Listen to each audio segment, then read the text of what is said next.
ça dans certaines agences de l'État. Ou si, par exemple, tu vas travailler dans le tourisme international, il va falloir que tu parles français pour avoir ce poste.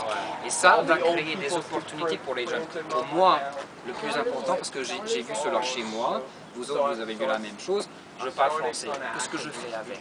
Je veux pas être prof. Exactement ça. Je veux pas être prof, je veux travailler comme dans les industries culturelles, je veux travailler dans le tourisme, mais pour le moment, il n'y a rien de mandaté pour qu'une personne qui travaille dans ces postes soit francophone. Ça, il faut l'institutionnaliser. Et ça, c'est quelque chose que le Code de ville pourrait faire. Travailler avec McDonald's, tout ça, c'est pas quelque chose qu'on pourrait faire. Comme un instrument de l'État. Comme un instrument de l'État, je pourrais vraiment travailler sur ce genre de choses. Sur les affaires d'État.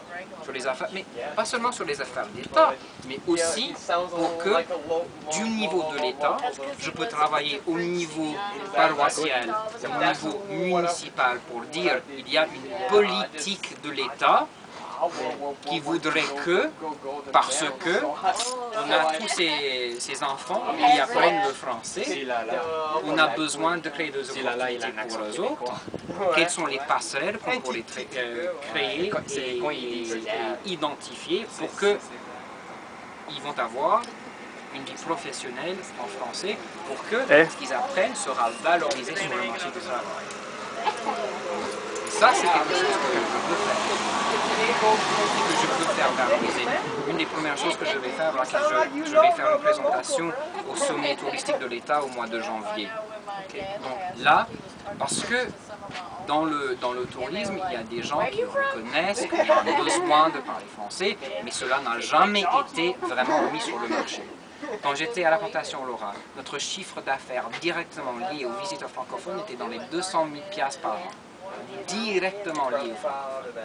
Ça, c'est pas négligeable, 200 000 $. Et si on peut dire, ok, Lafayette, Vernigny, Lafourche, Terrebonne, vous avez intérêt à faire ça, on peut vous donner des gens qui sont capables de parler français. Si vous êtes intéressé à les avoir, c'est ça que le Code de ville peut faire.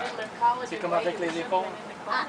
Oui, Quand tu cherches des maîtresses d'école, tu peux faire ça pour...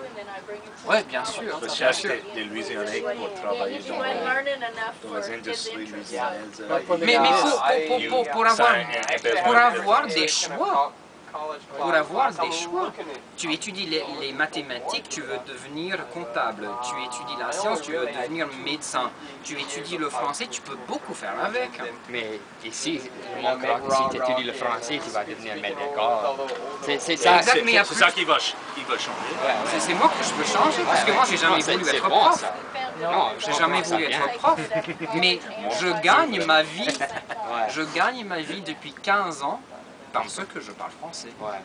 J'ai été aux relations internationales au niveau de l'État, j'ai été au tourisme au niveau de l'État, j'ai voyagé pas mal, j'ai des opportunités parce que je parle français.